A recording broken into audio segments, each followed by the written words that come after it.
When you hear the phrase soft as steel, what do you think of? While the word steel might conjure up images such as massive high-rise buildings, where does the soft part come in? And what exactly does this mean in our work and in our lives? Welcome to the Soft as Steel podcast with your host, Dennis Duran, featuring engaging conversations with a wide range of industry leaders around soft skills, how we practice love, inclusion, social justice, and compassionate leadership that's everlasting in the workplace. And now, here's Dennis Duran. I might describe today's guest as working on the front lines of the ongoing crisis facing the construction industry, and this would be generally on point. Instead, my guest helps people in a manner that displays all of what is meant with the pillars that I focus on in some way in every conversation I have on the Soft as Steel podcast: love, inclusion, social justice, and leadership. Chris Scheiblein began his career in the building trades. So we would say that Chris comes from the craft and the tools. Since 2006, he has worked as an employee assistance professional. He started as a peer counselor at the Allied Trades Assistance Program in Philadelphia and soon transitioned to the clinical coordinator position in the same organization. In these roles, Chris worked closely with Philadelphia building trades members and their families, ensuring they receive the proper help and support with substance use order and mental health challenges. In 2018, Chris became the employee assistance professional for the IBEW, Local Union 98 in Philadelphia and Montgomery County, Pennsylvania. This role allowed Chris to have a stronger presence with the workforce and within their apprentice program by providing referrals to appropriate levels of care, delivering messages geared towards eliminating stigma, and facilitating peer support. Chris is a certified employee assistance professional, has a bachelor's degree in organizational dynamics from the Chestnut Hill College in Philadelphia, and he is in long-term recovery for more than 21 years. Chris won the EAP of the Year Award in 2018 from the Employees Assistance Professional Association, as well as the Pat Curran Award in 2015. These honors distinguish Chris as a leader in the EAP field and as an individual who has dedicated significant time and provided an abundance of resources to help those who struggle with behavioral health matters. In June 2022, Chris stepped into the role of director for the International Union of Painters and Allied Trades Helping Hands program. In this position, Chris is responsible for the messaging, training and education, and resource development for 30 district councils across North America, consisting of roughly 95,000 union members. Chris, welcome to the Soft as Steel podcast. Hi, Dennis. How you doing? Thanks for having me. It's my pleasure to have you. You do incredibly important work. There's no other way to say it. I've had a couple of other folks visit this podcast in earlier times, gentlemen that you know. So you're on the younger end of the scale of folks that have emerged as being recognized by your peers and by the unionized building trades as a top-notch advocate for people with mental health, addiction, and suicide issues facing them. It is a crisis, and I'm going to ask you to comment about that a little bit. I think the first question I want to ask you is, although I may know the answer, first question I want to ask you is, why in 2006 did you get involved in this profession? I actually kind of stumbled into it. At the time, I was 3 years sober, coming up on 4 years sober. There was an opening in the Philadelphia building trades at that Allied Trades Assistance Program that you referenced. They were looking for a new EAP. They wanted somebody a little bit younger, somebody from the trade, which would be called an internal EAP, somebody that was willing to get certified and go back to school and do some work around this. So I kind of fit the bill. I didn't think I would even get the job. I didn't really know what an EAP was. I didn't utilize the EAP myself when I finally got sober. So I really wasn't that familiar, and it wasn't as popular as it is today, right? 21 years ago, these issues weren't spoke of the way they are now. And I'm sure we'll get into that a little bit, but it was more, behind closed doors. People didn't talk about this as frequently. So I kind of stumbled into it. And why did you stay? Honestly, the description of the job is a dream job.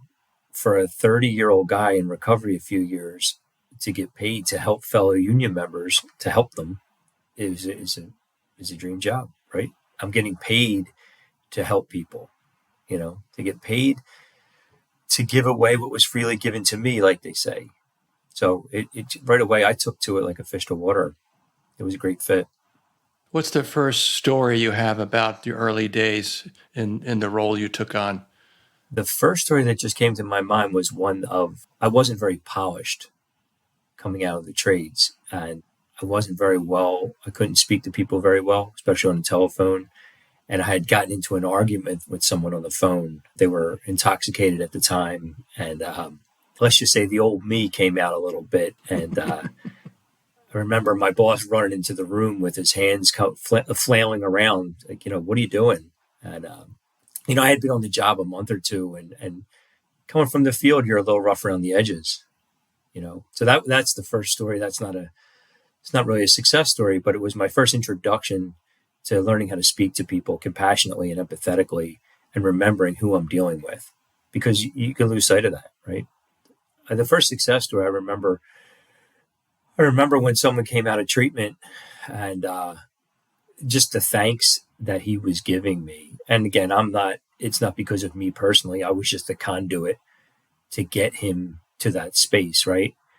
But the appreciation and the thanks and the gratitude that came from that gentleman was really hooked me, that I was able to make an impact and make a difference. So you serve, in a direct sense, 93,000 people. And as I've heard people talk about mental health, addiction, suicide, and they start talking about numbers, I think one of the most interesting ways of relating all of this to every individual sitting in a room, sitting in an audience, to pose the thought that probably just about every person in this room knows someone or knows someone who knows someone, blah, blah, blah. Is that really true? Do you see the notion that probably every living, breathing human being, particularly as they reach their adult years, has in some way been impacted by mental health, addiction, suicide? I would say yes. At this time, coming up on 2024, I would say for sure. I mean, the fact that the ripple effect that these issues have on people is devastating, right? So the latest CDC numbers for 2022 were 107,081 overdose deaths, 293 a day. And suicides for last year was 49,449, right? Mm-hmm. So just those numbers, the gravity of those numbers, and the families that are affected by just that. And then if you take into consideration COVID and the isolation issues and the depression that was exacerbated by COVID, I can't see how somebody hasn't had to deal with in one form or another, personally, either internally, personally, or with a family member, right, or a loved one. Yeah. I can't see how they don't have some relationship with this. You've been involved most recently in your role at the IUPAT and the launch and build out of the infrastructure to support the Helping Hands program. What have been the biggest challenges in trying to make that as important, visible, and useful a program as possible? I think the biggest challenge with anything behavioral health related, to get it prioritized and kind of like pushed out, is because there's emotional barriers and attachments with this subject matter. So in other words, there's a lot of frustration, anger, and sadness. And to your previous point that everyone is affected by this one way or another, some people think of addiction as weak-minded people, right? Junkies, losers, a lot of frustration, a lot of anger. Other people have lost loved ones to this, extreme sadness, right? So I think people's own kind of quote stuff gets in the way to push this at an organizational level, right? Some people get behind it full speed, like I did when I got the EAP job, right? I took right to it. I was all about it. And we have those folks in the industry. And then we have others that when you talk to them one-on-one, they 100% get this, but their own stuff, I think, gets in the way of the implementation and the follow through, if that makes sense, on some of these initiatives. Again, none of it's done purposely. A lot of this is subconscious. There's just so many emotional attachments and barriers with behavioral health. And a lot of people just don't want to talk to because it's uncomfortable. It's an uncomfortable. It's still a stigmatized topic. It's just uncomfortable for people, and they'd rather just not deal with it. So, why do you mention just as almost like it's an ingredient in introducing yourself or entering into conversations with people when you're operating in your scope of responsibility? Why do you freely acknowledge that you're sober and have 21 years of sobriety? Why do you say that so openly? I think it's a habit. It was something that I've done early on that I felt like gave me credibility. And I think it's actually kind of a no-no to divulge that you're personally sober when trying to help people. But for me, it always worked in my favor. It gave me some credibility. And I think people related. They understood when I had people on the phone and they knew I was offered the tools and I had gone through basically what they're dealing with. I've had personal experience with that. They didn't feel like they were talking to somebody who they couldn't relate to and they couldn't build a rapport with.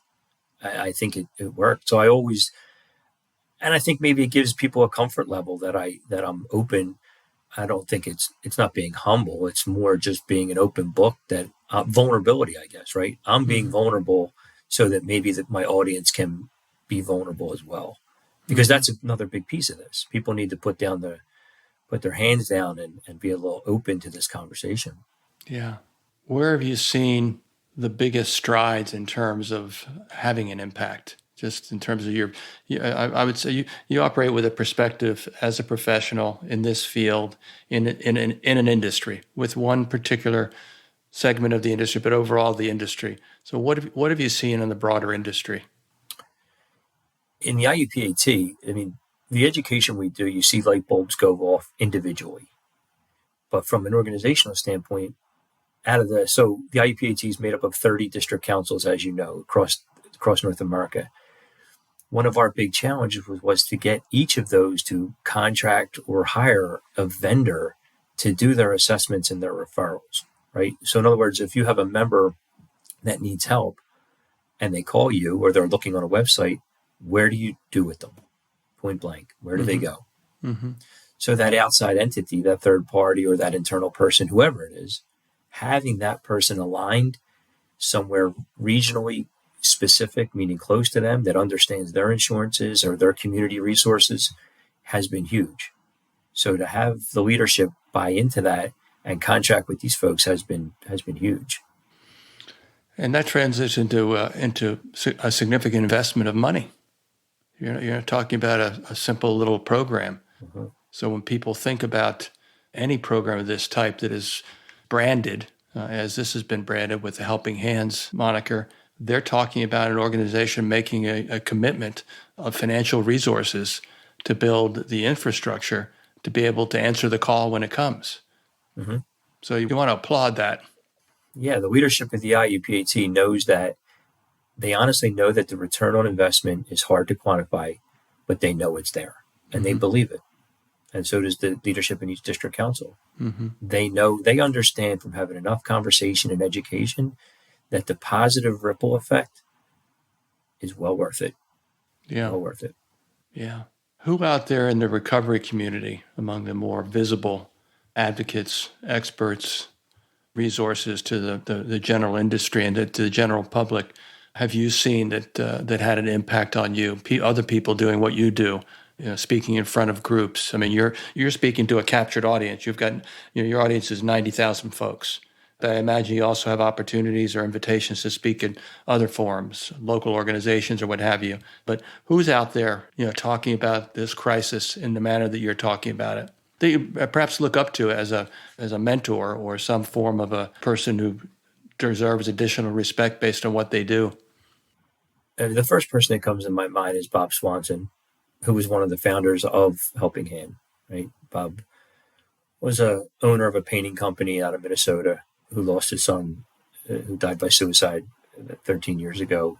But Bob has been a very strong advocate for this. And speaking of vulnerable, he's come out and told his personal story. And one of the best things about Bob that I look up to is that he openly admits that he was that guy that looked down on people that did this or that had this. They're weak. come on, man up, and had that type attitude for people who suffered with mental health challenges. And then he was forced to deal with a tragedy in his own house. And it changed him. It changed him. And this is Bob will tell you this himself, right? That unfortunately it took a tragedy for him to become the new Bob, to be more compassionate and understanding. But since then, he's become a huge advocate for this, and he's been a great voice in the construction industry as a whole, right? And I know you know Bob well. And our hope is that we can educate more people and remove the ignorance so that they don't have to have tragedies to have that mindset and perspective shift. Yeah. Yeah, and that's a good point that gets me to ask. What we're talking about is trying to inform and educate people about conditions that affect individuals, that affect their personal well-being, and one could argue broadly to say that it's a safety issue, among other things. If you have individuals who are under the influence, who are suffering about a depression, just a whole range of conditions, that affects their ability to make good decisions. That affects their ability to focus on the workplace they're in and be safe in that workplace. One could argue that this is also a personal safety issue. Is that line of logic appropriate, and is it useful in trying to pull people back from the brink of saying that I just don't want to talk about this? It's too uncomfortable for me, as you said earlier. In some instances, I mean, kind of doubling down on the fact that they're very unfocused on doing their job, and they're not just responsible for themselves, but they're responsible for their partners or their crew, can definitely be a carrot to help people be motivated to change or to alter their behavior. It's definitely an option. I think one of the things, Helping Hand, the end result of the Helping Hand program is behavioral health assistance, right? But it's really a program of connecting with people. It's really what it is. It's connecting with our members. It's building that rapport with them so that they feel understood and supported. If you feel that in an organization, you're going to be much more likely to reach out for help. That's our belief, right? So we want to kind of set those conditions first. And then the end result is that people will get the help they need for the specific underlying issue, right? But they're going to be more likely to seek that help, we feel, if they're supported, right? They feel heard. The younger generations that we're trying to attract into the construction industry, into the finishing trades and otherwise, they have their experiences, their habits, their behaviors, their values.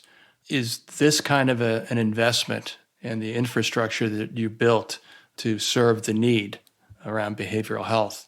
Is this something which is part of the story about coming into the construction industry that we try to tell young people, in the vein of, you're shaking your head, so I'll stop and let you begin to talk?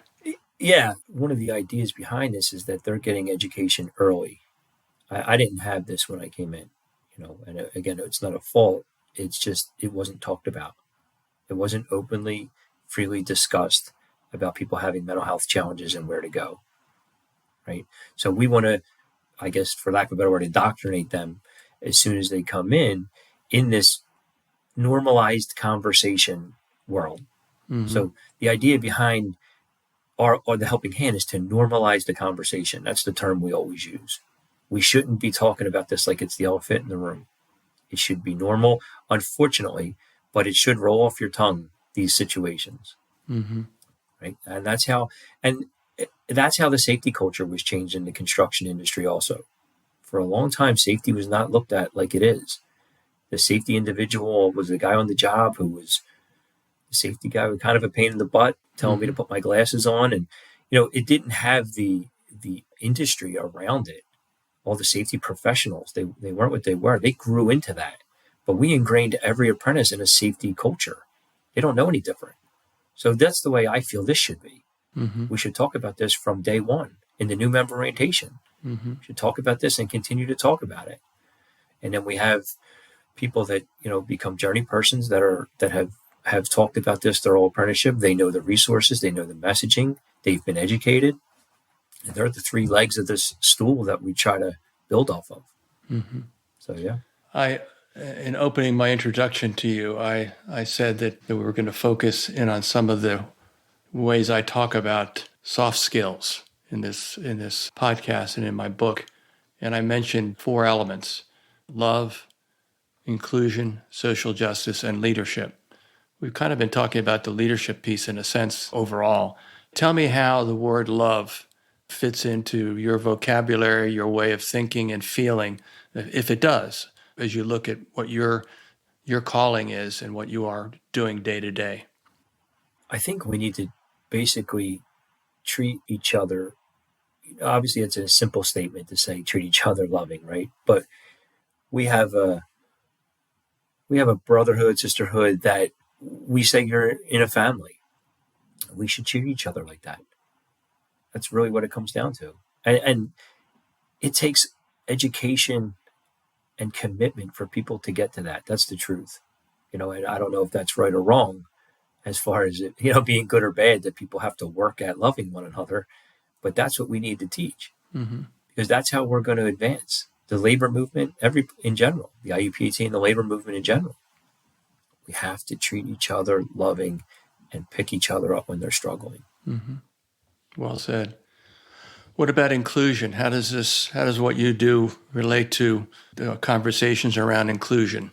Well, inclusion, when people think of inclusion, a lot of times it goes right to gender or race. And it's not that. It's people that struggle with mental behavioral health issues are stigmatized, right? So that's not inclusionary. So I think we need to look at it as we're talking about everybody.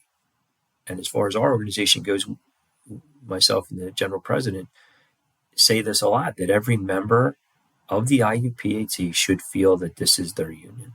And inclusion is a feeling. Yeah. They should feel, and that goes back to the points I made earlier about being supportive and understood. Yeah. So good. Social justice. How does this all relate to trying to achieve social justice?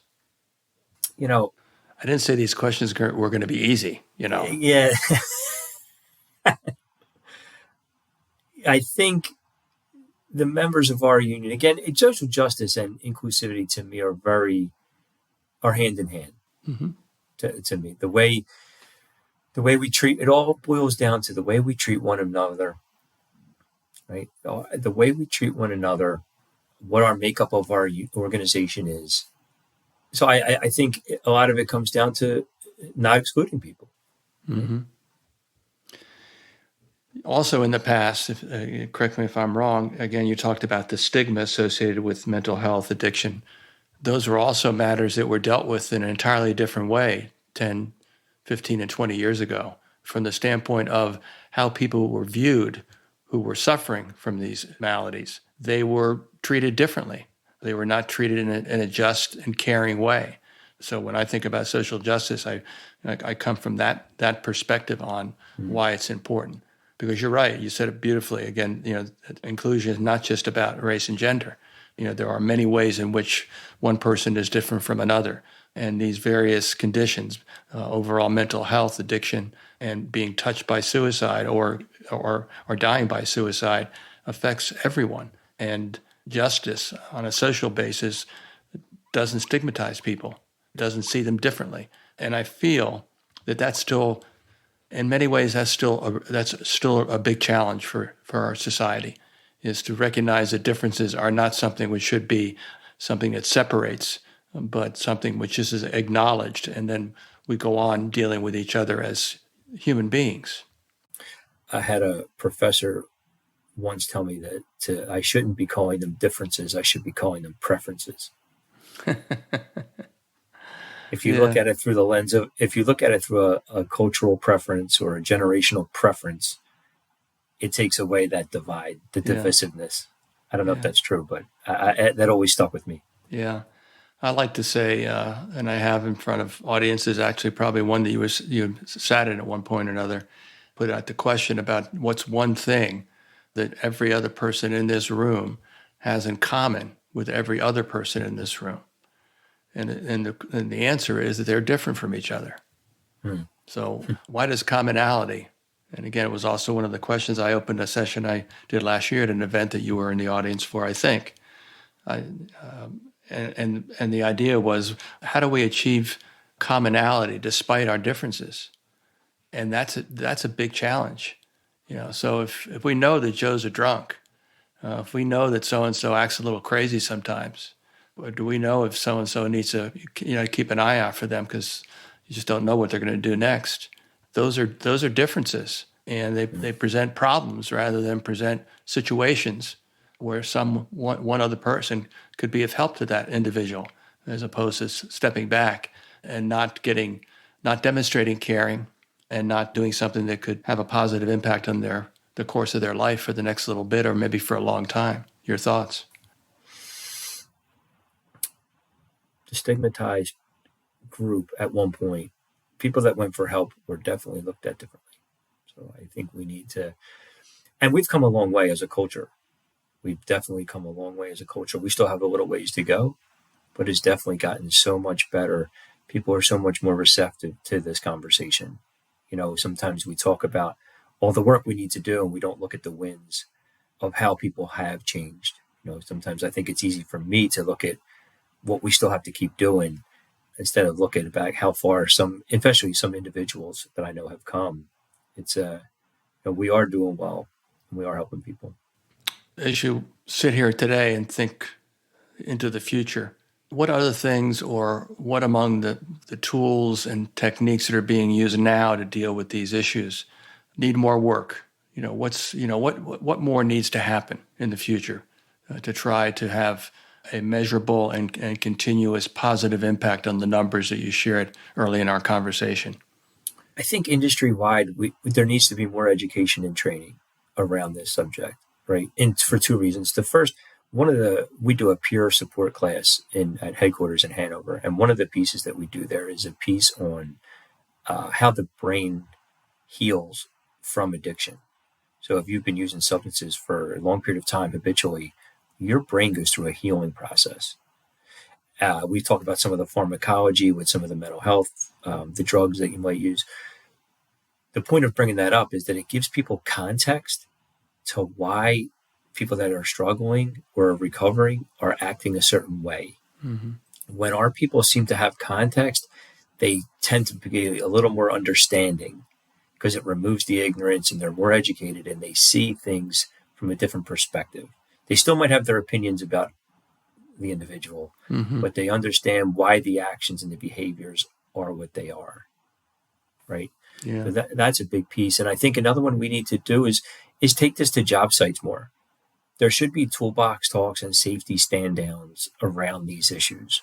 We've done some of these things in Philadelphia, but we need to meet people where they're at. The communication's tough in any building trades organization, really, for the information to filter down and out so that everybody gets it, right? But we should be on sites talking about this message, normalizing the conversation, letting them know their resources, and again, making people feel like it's okay and that they're supported to get help. So I think more on the job, I guess, training, for lack of a better word, would be beneficial. Mm-hmm. Good. Yeah, I would agree with that. I think that's a great idea. Chris Scheiblein, we're at the end. You've done good service. You answered my questions. You were well behaved. I'm saying these on the recording so that when your boss, listens to this podcast, he'll know that the host graded your performance as outstanding. Good to know. It's been a delight getting to know you outside of this interview, and you're doing great work. It's a joy for me to be able to say that I never hear anything other than praise for how you go about being who you are. And I think without someone of your abilities and your experience and your caring, that the Helping Hands program might not be where it is now. And I believe that the leadership of your union recognizes that. So I congratulate you on your great work, and I thank you from the bottom of my heart for having a conversation about a topic that people will listen to, this conversation, but it won't be easy for some of them. And if it's not, then we're helping them because we're not putting them in a room in front of other people. They can listen to it in the privacy of their car or their home and learn from you. So thank you very much for coming on the Soft as Steel podcast. Thank you, Dennis. I appreciate you having me. Thanks again. You're welcome. Good seeing you. Yeah. Thanks for joining us today for this episode of the Soft as Steel podcast with your host, Dennis Duran. Dennis is the author of Soft as Steel and a leading speaker and trainer for organizations across many industries and verticals. To learn more about the work Dennis is doing to activate soft skills in the workplace, contact him at DennisDuranSpeaking.com. Be sure to check out his book, Soft as Steel, on Amazon or wherever books are sold. You can subscribe to this podcast on iTunes or wherever you'd like to get your podcasts. And please remember to share this episode with your friends, colleagues, and anyone you feel would benefit from the conversation. We'll see you next time on the Soft as Steel podcast with Dennis Duran.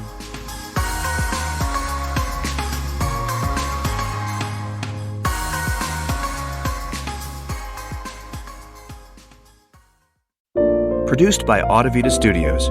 Connect your voice to the world.